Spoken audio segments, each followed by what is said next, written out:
യേശുവെ സ്വസ്ത്രം, യേശുവെ നന്ദി. ആദ്യമായി തന്നെ ഈ ആൾത്താരയിൽ വന്ന് സാക്ഷ്യം പറയാനുള്ള കൃപാവരം ലഭിച്ചതിനോർത്ത് അമ്മയ്ക്കും ഈശോയ്ക്കും ഞാൻ 1000 നന്ദി അർപ്പിക്കുന്നു. എൻ്റെ പേര് നീതു. ഞാൻ കടുത്തുരുത്തിയിൽ നിന്ന് വരുന്നു. ഞാൻ ഉടമ്പടി എടുത്തത് ജൂലൈ 28, 2022 ആദ്യമായി എനിക്ക് സാക്ഷ്യം പറയാനുള്ളത് എൻ്റെ കുഞ്ഞിൻ്റെ കാര്യമാണ്.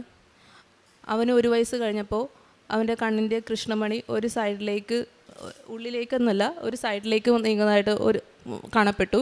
അപ്പോൾ ആദ്യം എൻ്റെ തോന്നലാന്ന് ഞാൻ വിചാരിച്ചത്. പിന്നീട് എൻ്റെ ഹസ്ബൻഡിൻ്റെ സിസ്റ്ററും എൻ്റെ സിസ്റ്ററും അത് കണ്ടിട്ട് എന്നോട് പറയുകയുണ്ടായി. തുടർന്ന് ഞങ്ങൾ ഹോസ്പിറ്റലിൽ കാണിക്കുകയും അവിടെ നിന്ന് LFലേക്ക് റെഫർ ചെയ്യുകയും ചെയ്തു. അങ്ങനെ LFലേക്ക് അത് ഒരു വയസ്സ് ഒരു 2-3 മാസത്തേക്ക് അങ്ങനെ കാണപ്പെട്ടു. ഇനി ഹോസ്പിറ്റലിലേക്ക് പോകുന്നതിന് മുന്നേ ആയിട്ട്, ടെസ്റ്റിന് പോകുന്നതിന് മുന്നേ ആയിട്ട് ഞാൻ ഉടമ്പടി തൈലം അവൻ്റെ കണ്ണിലിന് മീതെ കുരിശ് വരച്ച് പ്രാർത്ഥിച്ചു. തുടർന്ന് അതിനുശേഷം ഞാൻ ഹോസ്പിറ്റലിൽ ടെസ്റ്റിന് പോയി. പിന്നെ ടെസ്റ്റിൻ്റെ റിസൾട്ട് ഡോക്ടർ പറഞ്ഞു അതെല്ലാം നോർമലാണെന്ന്. പിന്നീട് ഒരിക്കലും അങ്ങനത്തെ ഒരു അവസ്ഥ അവനിൽ കണ്ടിട്ടില്ല. അതും ഈശോയുടെ മാതാവിൻ്റെ സഹായത്തോടെയാണ് അത് മാറിക്കിട്ടിയത്. രണ്ടാമതായി എൻ്റെ ജോലി മേഖലയെക്കുറിച്ചാണ് എനിക്ക് സാക്ഷ്യം പറയാനുള്ളത്. ഞാൻ ഉടമ്പടി പുതുക്കിയ ശേഷം കാനഡ പ്രോസസ്സിങ്ങിന് വേണ്ടിയുള്ള കാര്യങ്ങൾ ഞാൻ മൂവ് ഓൺ ചെയ്യുന്നുണ്ടായിരുന്നു. പക്ഷേ ഏജൻസിക്ക് ക്യാഷ് കൊടുക്കുന്നതിന് മുന്നായിട്ട് ഞാൻ ഈശോയോട് ചോദിച്ചു, ഇത് ഈശോയുടെ വഴിയാണെന്നുണ്ടെങ്കിൽ അത് മുന്നോട്ട് പോകാനുള്ള മുന്നോട്ട് പോകാൻ സഹായിക്കണമേ, ഇല്ലാന്നുണ്ടെങ്കിൽ അത് ബ്ലോക്ക് ചെയ്യണമെന്ന് ഞാൻ പറഞ്ഞു. അങ്ങനെ ഞാൻ ക്യാഷ് കൊടുക്കുന്ന അന്ന് പലരുടെ അഭിപ്രായം പ്രമാണിച്ച് ഞാനത് കൊടുത്തില്ല, ഞാനത് ബ്ലോക്ക് ചെയ്തു. തുടർന്ന് എനിക്ക് വളരെയധികം സങ്കടമായിരുന്നു. ഒരാഴ്ചയോളം ഞാൻ സങ്കടത്തിലായിരുന്നു. പിന്നീട് ഇനി എന്ത് മുന്നോട്ട് ചെയ്യണം എന്നുള്ളത് എനിക്കറിയില്ലായിരുന്നു. തുടർന്ന് അങ്ങനെ ഇരിക്കുമ്പോഴാണ് അച്ഛൻ ധ്യാനത്തിൽ ഇങ്ങനെ പറയുകയുണ്ടായി, പരിശുദ്ധാത്മാവ് നമ്മളിൽ വന്നു കഴിയുമ്പോൾ നമുക്ക് മുന്നോട്ടുള്ള വഴി കാണിച്ചു തരും എന്നുള്ളത്. അങ്ങനെ ഇപ്പം ഞാൻ പരിശുദ്ധാത്മാവിന് വേണ്ടി പ്രാർത്ഥിക്കാൻ തുടങ്ങി. അത് ഞാൻ ഒരാഴ്ചയാണ് അതിനു വേണ്ടി ഞാൻ പരിശ്രമിച്ചത്. ഒരാഴ്ച ഞാനത് കുമ്പസാരിച്ചു, കുർബാന സ്വീകരിച്ചു. ഉടമ്പടി ആ സമയത്ത് പെന്തക്കോസ്ത ദിനം വരുന്നുണ്ടായിരുന്നു. അങ്ങനെ ഞാൻ പെന്തക്കോസ്തയുടെ തലേദിവസം ഞങ്ങളുടെ പള്ളിയിൽ ഒരു 2 മണിക്കൂർ പരിശുദ്ധാത്മാവിന് വേണ്ടിയുള്ള ക്ലാസ് ഉണ്ടായിരുന്നു. ആ ക്ലാസ്സിനെ അറ്റൻഡ് ചെയ്തു. അങ്ങനെ അന്ന് ഞാൻ പ്രാർത്ഥിച്ചു, എനിക്ക് നാളെ പെന്തക്കോസ്തയാണ്, അപ്പോൾ അതിന് മുന്നോടിയായിട്ട് എനിക്ക് ആ ദിവസം എനിക്ക് പരിശുദ്ധാത്മാവിനെ നൽകണം, അതെനിക്ക് മനസ്സിലാകണം എന്നുള്ള രീതിയിൽ ഞാൻ ഈശോനോട് പറഞ്ഞു. അങ്ങനെ ഞാൻ പെന്തക്കോസ്ത ദിനത്തിൽ വെളുപ്പിന് 4 മണി 4:30 സമയത്ത് ഞാൻ മുട്ടുകുത്തി കൊന്ത ചൊല്ലി ഞാൻ പ്രാർത്ഥിച്ചു, സ്തുതിച്ചു, ഞാൻ പ്രാർത്ഥിച്ചു. ആ സമയത്ത് വേനൽക്കാലമായിരുന്നു, വളരെ ചൂടായിരുന്നു. ഡോറും വിൻഡോസും എല്ലാം ക്ലോസ്ഡ് ആയിരുന്നു. ഞാൻ ഫാൻ ഇട്ടില്ലായിരുന്നു. അപ്പോൾ പെട്ടെന്ന് എൻ്റെ സൈഡിലൂടെ ഒരു തണുത്ത കാറ്റ് പോകുന്നതായിട്ട് എനിക്ക് ഫീൽ ചെയ്തു. അപ്പോൾ ഞാൻ പെട്ടെന്ന് തിരിഞ്ഞു നോക്കിയപ്പോൾ ഒന്നും കണ്ടില്ല. ഞാൻ വിൻഡോ നോക്കിയപ്പോൾ വിൻഡോ ക്ലോസ്ഡാണ്, ഡോർ ക്ലോസ്ഡാണ്. പിന്നെ കാറ്റ് അങ്ങനെ വന്നു. അപ്പോൾ ഞാൻ നോർമലി ഞാൻ പ്രാർത്ഥിക്കാൻ തുടങ്ങി. അങ്ങനെ ഞാൻ സ്തുതിച്ച് പ്രാർത്ഥിക്കാൻ തുടങ്ങി. ആ സ്തുതിച്ച് പ്രാർത്ഥിച്ചത് ഞാൻ ഭാഷാവരത്തോടെയാണ് ഞാൻ സ്തുതിച്ച് പ്രാർത്ഥിച്ചത്. അപ്പോൾ എനിക്ക് മനസ്സിലായി ഈശോപ്പ എനിക്ക് പരിശുദ്ധാത്മാവിനെ നൽകി. അങ്ങനെ പിന്നീട് ഞാൻ ഉടമ്പടി അങ്ങനെ പരിശുദ്ധാത്മാവ് നൽകി ഞാൻ 1000 നന്ദി പറയുന്നു. അങ്ങനെ പിന്നീട് ഞാൻ ഉടമ്പടി പുതുക്കിയ ശേഷം ഞാൻ കുറച്ചും കൂടി ആഴത്തിൽ സീരിയസ് ആയിട്ട് ഞാൻ ചെയ്യാൻ തുടങ്ങി. കുർബാനകളിൽ എല്ലാ ദിവസവും കുർബാനകൾ കൂടാൻ തുടങ്ങി. കുർബാനയിൽ ഞാൻ പങ്കെടുക്കുമ്പോൾ ഈശോപ്പയുടെ ഡയറക്റ്റ് സംസാരിക്കാൻ തുടങ്ങി. എനിക്ക് ഇന്ന പോരായ്മകളുണ്ട്, ഇന്ന കാര്യങ്ങളുണ്ട്, അത് എനിക്ക് പരിഹരിച്ച് തരണമെന്ന് പറയുമ്പോൾ ഈശോപ്പ പറഞ്ഞു തരും എങ്ങനെയൊക്കെയാണ് അത് പരിഹരിക്കേണ്ടത്, നമ്മൾ എങ്ങനെയൊക്കെ മാറ്റങ്ങൾ വരുത്തണം എന്നുള്ളത്, നമ്മളുടെ സ്വഭാവത്തിൽ തന്നെ എങ്ങനെയൊക്കെ മാറണം എന്നുള്ളത്. അങ്ങനെ അത് ആദ്യം ഉൾക്കൊള്ളാൻ ഭയങ്കര പ്രയാസമായിരുന്നു. പിന്നീട് അത് ഹൃദയത്തിൽ ഉൾക്കൊണ്ട് നമ്മുടെ ജീവിതത്തിൽ പ്രാവർത്തികമാക്കി. അതിൽ പരീക്ഷണങ്ങളും പ്രലോഭനങ്ങളും ഉണ്ടാകും, അതിനെ ഓവർകം ചെയ്യാനുള്ള ശക്തി ഈശോപ്പ നൽകി. പിന്നെ രണ്ടാമത് എനിക്ക് ബൈബിൾ റാൻഡം എടുക്കുമ്പോൾ ആദ്യമൊക്കെ ബൈബിൾ അരമണിക്കൂർ വായിക്കണമെന്ന് വെച്ചാൽ എനിക്ക് നോർമലി വായിക്കും, അങ്ങനെ അധികം അറ്റാച്ച്മെൻറ്റ് വന്നിട്ടുണ്ടായിരുന്നില്ല. പിന്നീട് ഞാൻ ബൈബിൾ റാൻഡം എടുക്കാൻ തുടങ്ങിയപ്പോൾ കറക്റ്റ് ഞാൻ ചോദിക്കുന്ന ചോദ്യത്തിന് ഉത്തരമായിട്ട് ഈശോപ്പ പറയാൻ തുടങ്ങി.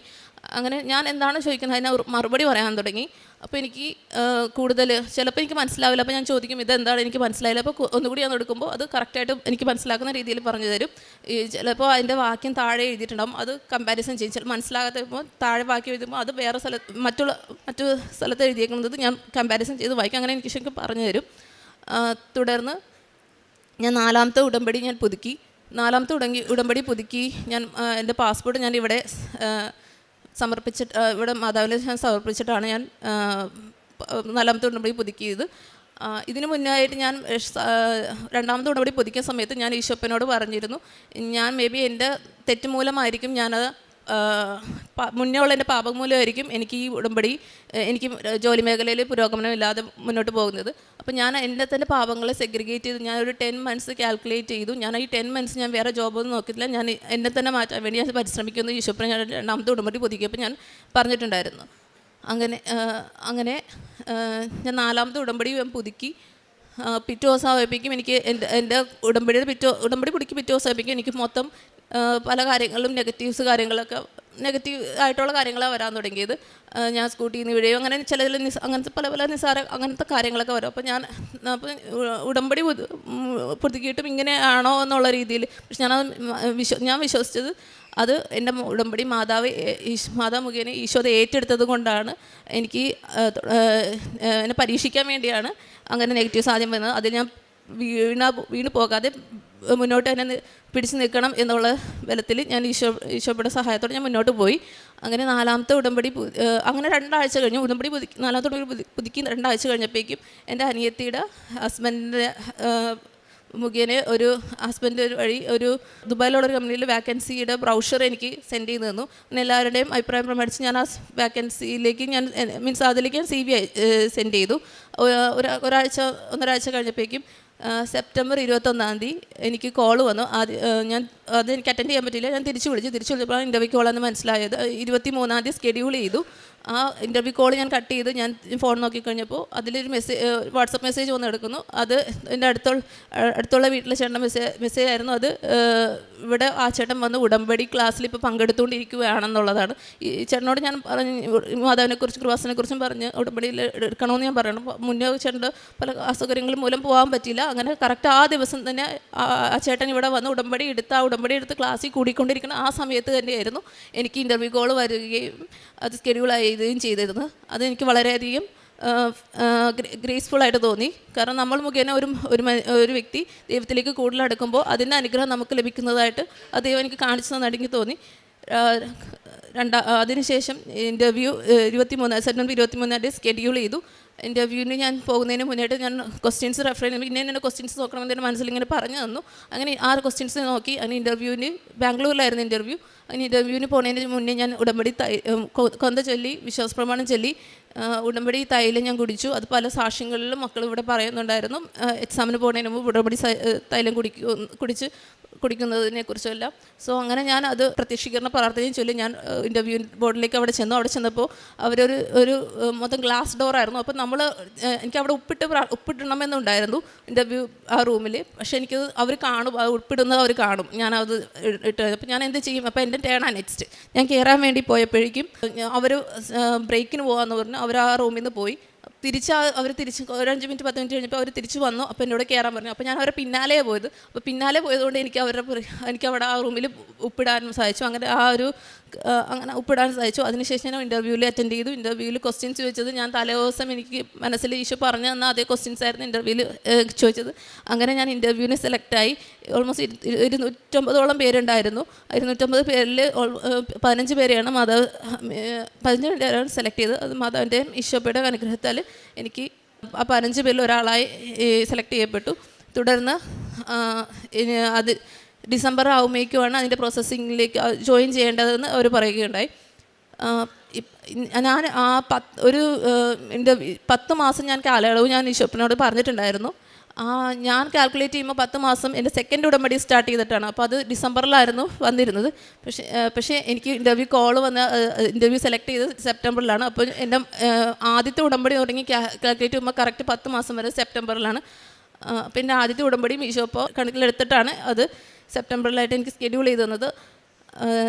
അങ്ങനെ ഞാൻ ഡിസംബറിലായി. പിന്നെ കോളുകളൊന്നും അവരുടെ പ്രോസസ്സിങ്ങിലോ ഒന്നും സ്റ്റാർട്ടപ്പൊന്നും വന്നില്ല. ജാനായി, ഫെബ്രുവരി, മാർച്ചായി, ഒന്നും ഷെഡ്യൂളിംഗ് ഒന്നും വന്നില്ല. അപ്പോൾ എല്ലാവരും പറഞ്ഞു ഇത് ചിലപ്പോൾ ഫേക്ക് ആയിരിക്കും, അല്ലെങ്കിൽ ഇനി മുന്നോട്ട്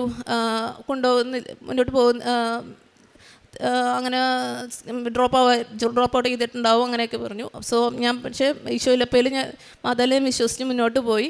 ദൈവം ഇതുവരെ എത്തിച്ചിട്ടുണ്ടെങ്കിൽ മുന്നോട്ട് പോകാനുള്ള വഴിയും മാതാവ് കണ്ടെത്തിയതിന് അതിൽ ഞാൻ വിശ്വസിച്ചു. അത് എനിക്ക് നൽകുമെന്നുള്ള രീതിയിൽ ഞാൻ വിശ്വസിച്ച് മുന്നോട്ട് പോയി.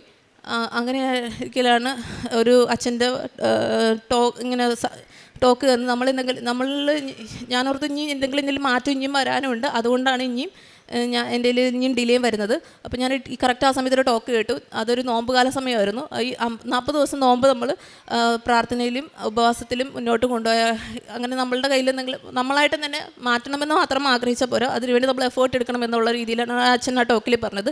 അപ്പോൾ ഞാൻ അത് എന്നോട് പറയുന്നതായിട്ട് ഫീൽ ചെയ്തു. അങ്ങനെ ഞാൻ ആ ഉപവാസം 40 ദിവസം ഉപവാസം എടുത്തു. അതായത് ഫുഡ് കഴിക്കാതെ 6 മണിക്ക് ശേഷം ഫുഡ് കഴിക്കുന്ന രീതിയിലുള്ള ഉപവാസവും എടുത്തു.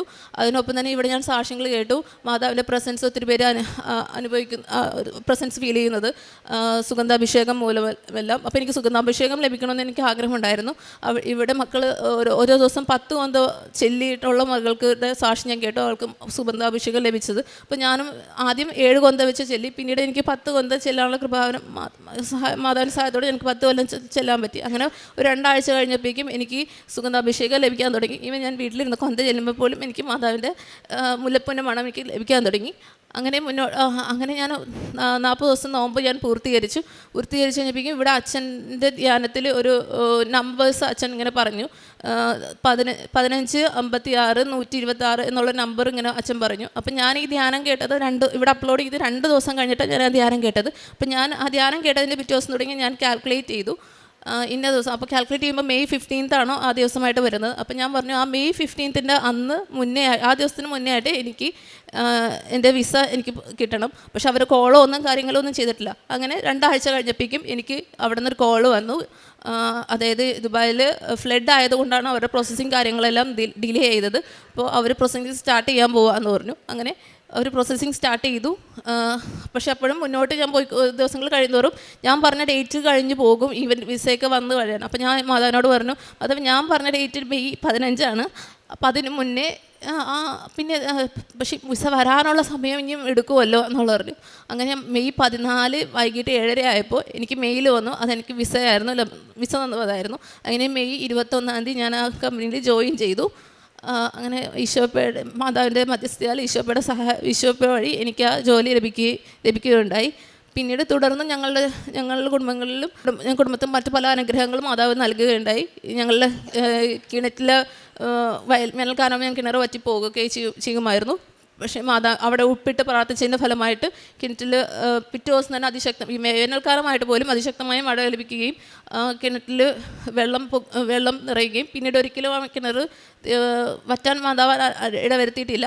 വറ്റാറാകുമ്പോഴേക്കും മാതാവ് ഒന്നെങ്കിൽ മഴ ലഭിക്കും, അങ്ങനെ മറ്റെന്തെങ്കിലും ഓപ്ഷൻ നൽകി അത് മുന്നോട്ട് നിലനിർത്തി പോകാൻ മാതാവ് സഹായിച്ചു. ഇത്രയെല്ലാ അനുഗ്രഹങ്ങളും കൃപകളും നൽകിയ മാതാവ് വഴി അനുഗ്രഹം നൽകിയ ഈശോപ്പയ്ക്കും ഞാൻ 1000 നന്ദി അർപ്പിക്കുന്നു.